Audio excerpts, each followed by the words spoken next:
આપણે પહેલા અધ્યયનની વાત કરીએ. પહેલા અધ્યયનનું નામ છે સુબાહુ.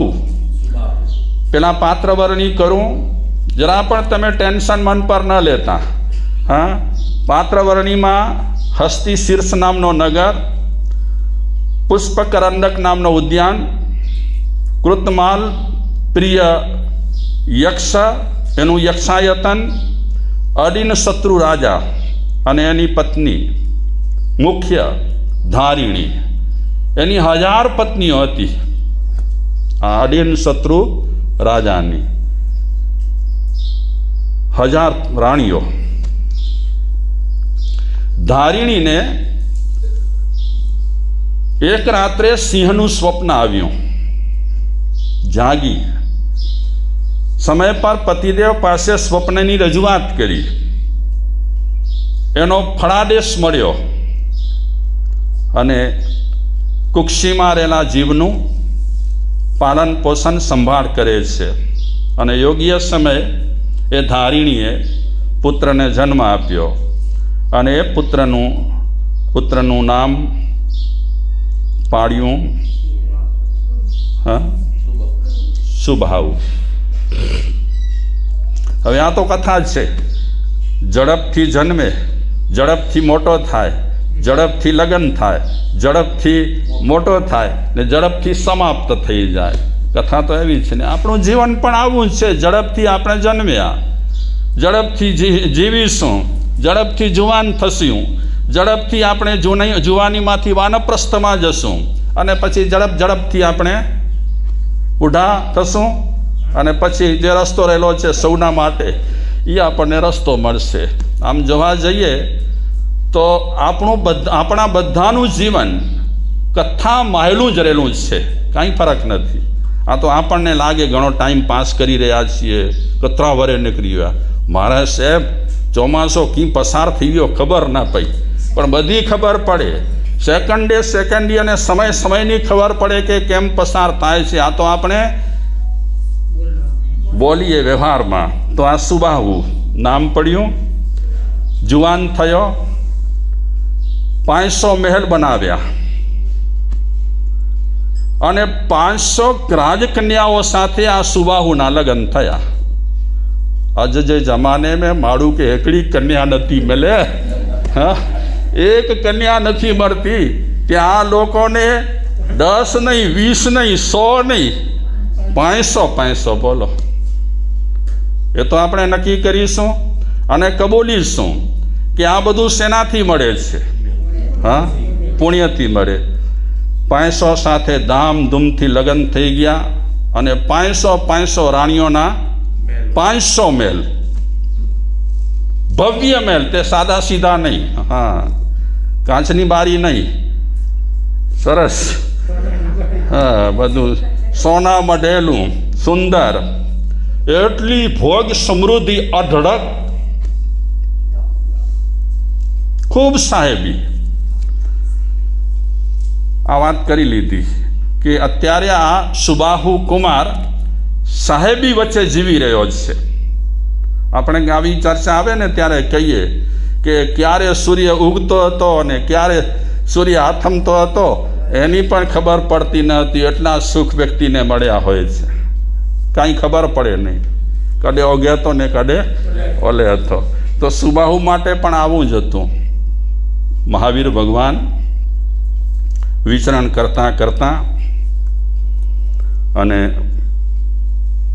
પુષ્પકરંડક ઉદ્યાનમાં પધાર્યા. ગામમાં ખબર પડી, હસ્તી શીર્ષ નગરના લોકોને ખબર પડી અને એ બધા લોકો ભગવાનના દર્શન કરવા માટે નીકળ્યા. બહુ સાહેબી સાથે નીકળતા રાજા મહારાજાઓ. વિશાળ જુલુસ સરઘસ સાથે દર્શનાર્થે નીકળતા એવા વર્ણન આગમમાં ખૂબ આવે છે. તો આ બધા દર્શન માટે નીકળ્યા છે અને સુબાહુ કુમાર એને પણ સમાચાર મળ્યા કે મહાવીર ભગવાન પધાર્યા છે. તો એ પોતાના રથમાં બેઠો અને એ પણ ભગવાનના દર્શન કરવા માટે નીકળ્યો. 500 રાણી જેની હોય એને આ દેવ દર્શન સૂજે? હે, આટલી સાહેબી ભોગ સમૃદ્ધિ. આજે માણસ પાસે એક નાનકડો બંગલો હોય છે તો પણ કહે છે મારા સાહેબ આ દિવાળીમાં સાફ સૂફીમાં કંટાળી ગયા, એટલો થાક લાગ્યો છે. હવે એક નાનકડો બંગલો હોય એની સાફ સૂફીમાં આજે માણસ આમ ઉપરથી શ્વાસ લેતો હોય. આ લોકોની સાહેબી જુઓ. અને સાહેબી વચ્ચે પણ 500 પત્નીઓ હોવા છતાં પણ રથમાં બેસી કરીને ક્યાં નીકળ્યા? ભગવાનના દર્શન કરવા માટે. નહીં તો સાહેબી મળે ને બહુ, ઘણા બધા ભોગવિલાસ મળે ને પછી ધરમ બરમ કાંઈ સૂજે નહીં. શેઠાણીઓ સોફા પર બેઠી હોય અને નોકરોને ઓર્ડર કરતી હોય, હવે આ રસોડામાં બનાવી આ સાફ સરખું નથી કર્યું, આ બારીમાં જો કેટલી રજ પડી છે. સવારથી લઈ કરી અને શેઠાણીઓ આમાં પડ્યો હોય આ પંપાળમાં, ધરમનું સૂજે નહીં. અને આ લોકોને જુઓ તો ખરા ભાગ્યશાળી કેવા છે. આટલી સાહેબી વચ્ચે રથમાં બેસી કરી અને સુબાહુ કુમાર મહાવીર ભગવાનના દર્શન કરવા માટે નીકળ્યો. પહોંચ્યો ત્યાં, રથમાંથી નીચે ઉતર્યો, પરમાત્માના દર્શન કર્યા. એમના પિતાજી પણ આવ્યા છે દર્શન કરવા માટે, એમની માતુશ્રી પણ આવી છે દર્શન કરવા માટે. એ પર્સનલ રીતે નીકળ્યો છે. એમની પત્નીઓ પણ દર્શન કરવા માટે નીકળી હશે, પણ એ શાસ્ત્રોમાં ઉલ્લેખ નથી. કારણ કે શાસ્ત્રમાં જે વ્યક્તિની ચર્ચા કરવાની હોય એને જ પ્રાધાન્યતા અપાતી હોય છે. તો સુબાહુ દર્શન કર્યા મહાવીર ભગવાનના, દેશના સાંભળી. પછી જે લોકો આવ્યા હતા એ બધા દર્શન કરીને નીકળી ગયા. સુબાહુ બેઠો. બધા ચાલ્યા ગયા એટલે પરમાત્માની નહીં નજીકમાં નહીં દૂર વ્યવસ્થિત રીતે ઊભા રહી કરી હાથ જોડી પરમાત્માને કહે છે, પ્રભુ આપની દેશના સાંભળી, મને બહુ ગમી, બહુ પ્યારી લાગી, બહુ મીઠી લાગી. મારે વ્રત લેવા જ છે. આપની જેમ અને બીજા સાધુ મહારાજાઓની જેમ હું મહાવ્રત તો નહીં લઈ શકું, પણ વ્રત લઈશ. તો તરત જ વ્રત લેવા માટે તૈયાર થાય છે સુબાહુ કુમાર. અને ભગવાને શ્રાવકના જે વ્રતો કહેવાય, કેટલા છે? 12 વ્રત. એ 12 વ્રત એને અંગીકાર કર્યા. ખરેખરો શ્રાવક ક્યારે કહેવાય? જ્યારે 12 વ્રત અંગીકાર કરે ત્યારે. જ્યાં સુધી 12 વ્રત અંગીકાર ન કરે ત્યાં સુધી વ્યવહારિક દ્રષ્ટિએ શ્રાવક કહેવાય, પણ ધાર્મિક દ્રષ્ટિએ ન કહેવાય. તો 12 વ્રત એણે ગ્રહણ કર્યા. તમને બધાને ખબર હશે 12 વ્રતોમાં 5 અણુવ્રત રહેલા છે અને 7 શિક્ષા વ્રત રહેલા છે. 5 ને 7 12. એમાં ગુણવ્રતનો પણ સમાવેશ થઈ જાય છે. વ્રતો લઈ કરી સુબાહુ કુમાર ભગવાનને અને ભગવાનના બધા મુનિ ભગવંતોને પગે લાગી કરી અને પોતાના ગામ તરફ, નગર તરફ ચાલ્યો ગયો. ગૌતમ સ્વામી મહાવીર ભગવાન પાસે આવી કરી અને ભગવાનને નમસ્કાર કરી અને પૂછ્યું, પ્રભુ આ સુબાહુ, ખબર નહીં એને જોતા જોતા એટલી લાગણી થાય છે, એટલો ઇષ્ટ લાગે છે, પ્યારો લાગે છે, એટલો કાંત લાગે છે, એટલો મનોજ્ઞ લાગે છે, એટલો સૌમ્ય લાગે છે, એટલો પ્રિયદર્શન લાગે છે, એટલો રૂપાળો છે.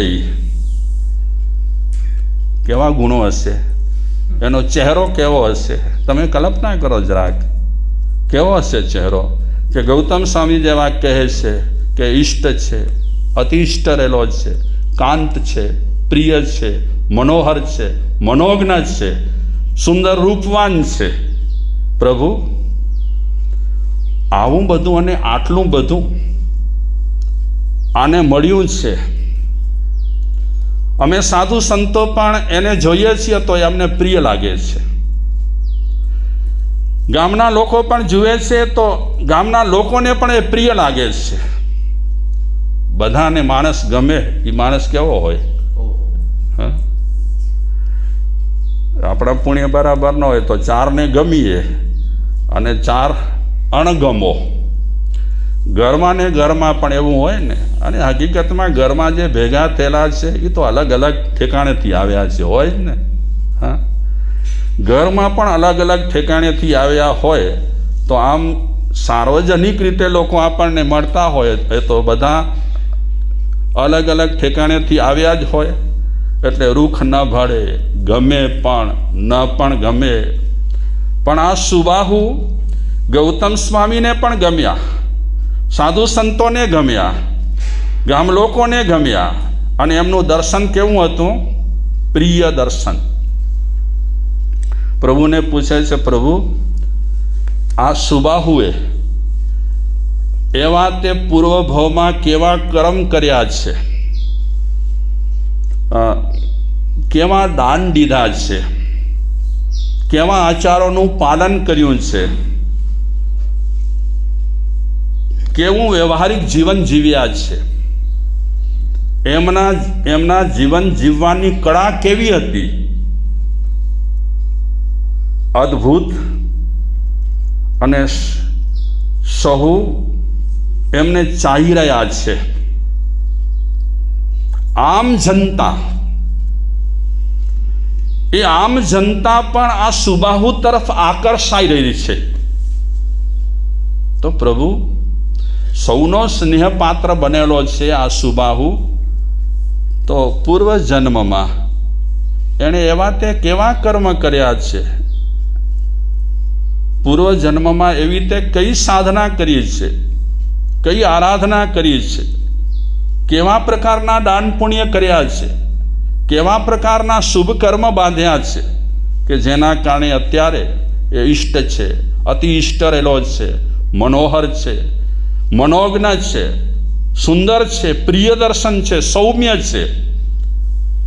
એટલે ગૌતમ સ્વામીએ સુબાહુના પૂર્વ જન્મની વાત પૂછી.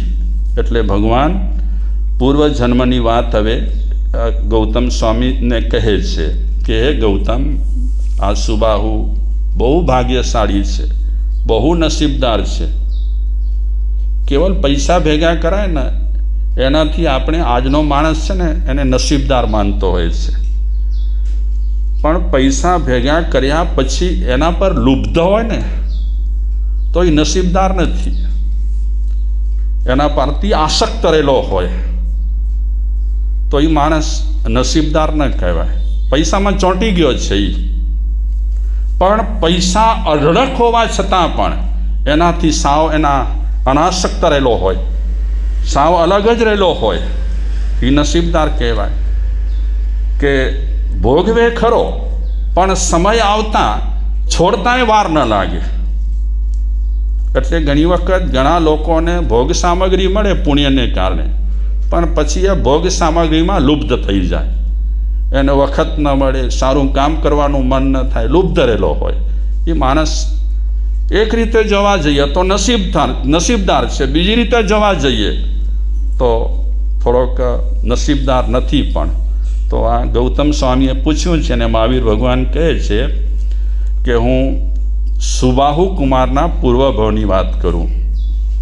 જંબુદ્વીપ, ભરત ક્ષેત્ર, હસ્તિનાપુર નગર, એ નગરમાં સુમુખ નામનો એક ધનાઢ્ય પ્રતિષ્ઠિત ગાથાપતિ હતો.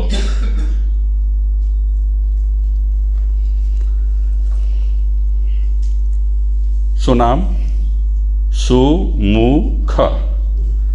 ધનાઢ્ય પ્રતિષ્ઠિત ગાથાપતિ મતલબ કે પૈસાદાર. તો એ ગાથાપતિ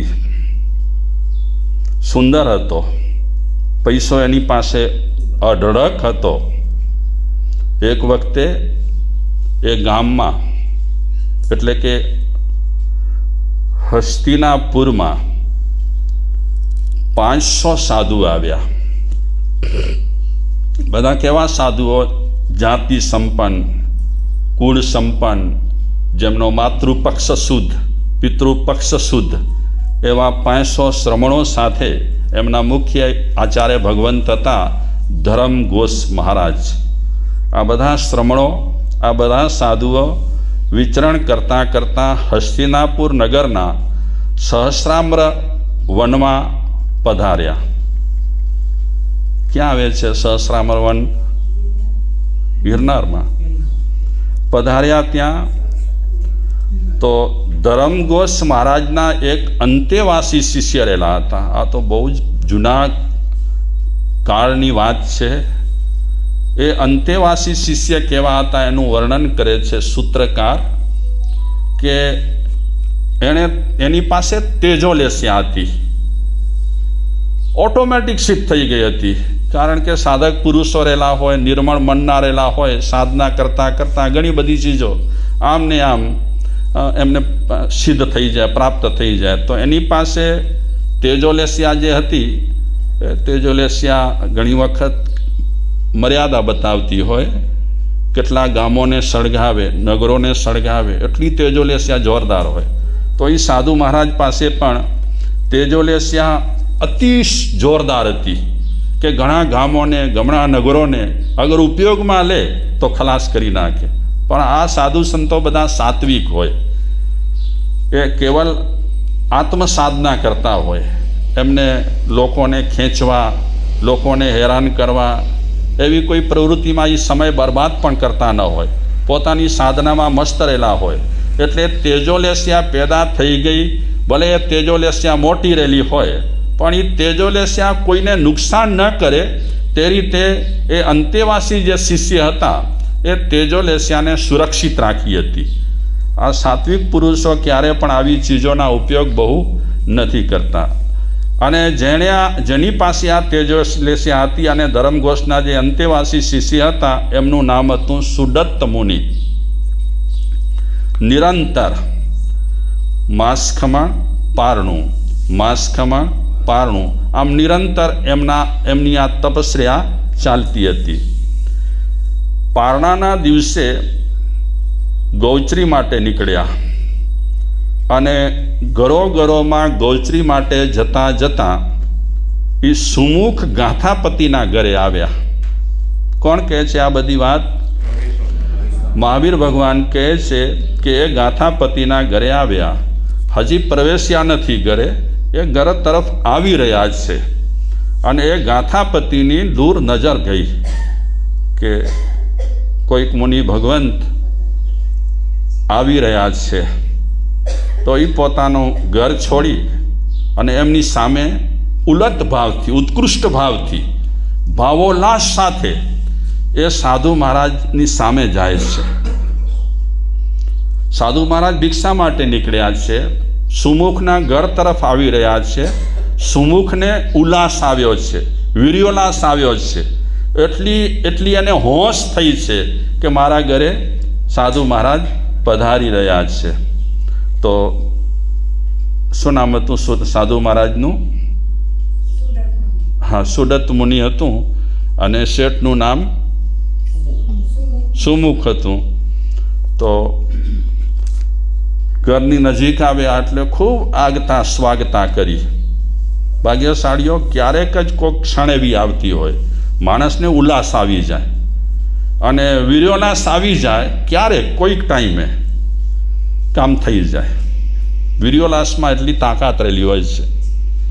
આપણે ધર્મ ધ્યાન કરીએ છીએ, નોર્મલ રીતે ધર્મ ધ્યાન કરતા હોઈએ ત્યારે શાયદ વીર્યોલ્લાસ આવે પણ ખરો, ન પણ આવે. ઓગ સંગનાથી આપણે કરતા હોઈએ, બેદરકારીથી કરતા હોઈએ, જેમ તેમ કરતા હોઈએ, ઠીક લાગે તેમ કરતા હોઈએ, એમાં ક્યારેક સારું થાય પણ ક્યારેક ન પણ થાય. કારણ કે લગાતાર વ્યક્તિના જીવનમાં ભાવોલ્લાસ પેદા થવો એટલો સહેલો તો નથી. ક્યારેક જ, કોઈક સમય જ કોકને પેદા થતો હોય છે. તો આ શેઠને બહુ જ ભાવોલ્લાસ પેદા થયો છે. ઘણી વખત આવો ભાવોલ્લાસ છે ને એ કર્મની ભેખડો તોડી નાખે. હજી ખાલી ભાવોલ્લાસ રહેલો હોય, રોમાંચિત થઈ ગયો હોય, એ રોમાંચિતતાથી કર્મોની ભેખડો તૂટી જાય. એટલો ફાયદો છે ભાવોલ્લાસમાં. તો એ સાધુ મહારાજ પધારી રહ્યા છે, આગતા સ્વાગતા, પછી વંદન વગેરે કર્યું. પછી રસોઈ ઘર તરફ સાધુ મહારાજને દોરી જાય છે કે પધારો, અને એકદમ ઝણઝણાટી પેદા થઈ છે. ઝણઝણાટી મતલબ કે એકદમ એટલો ઉલ્લાસ આવી ગયો છે. આજે પણ ઘણા લોકોને આવો ઉલ્લાસ ક્યારેક આવી જતો હોય છે. અમે રસ્તાના વિહારોમાં ઘણી વખત અજૈનોમાં પણ આવો વીર્યોલ્લાસ જોયો છે. અજૈનોમાં બિલકુલ વીર્યોલ્લાસ, જેને આપણે કહીએ ભાન ભૂલી જાય સાધુને જોઈને. આ ક્યારેક ભાગ્યે જ વ્યક્તિને આ બધું પ્રાપ્ત થતું હોય છે. અને આ બધી ચીજો છે ક્યારે આવે એના માટે કોઈ સમય ફિક્સ નથી, કોઈ ફિક્સ નથી. સમય આવે તો એકાએક આવી જાય, ઉભરો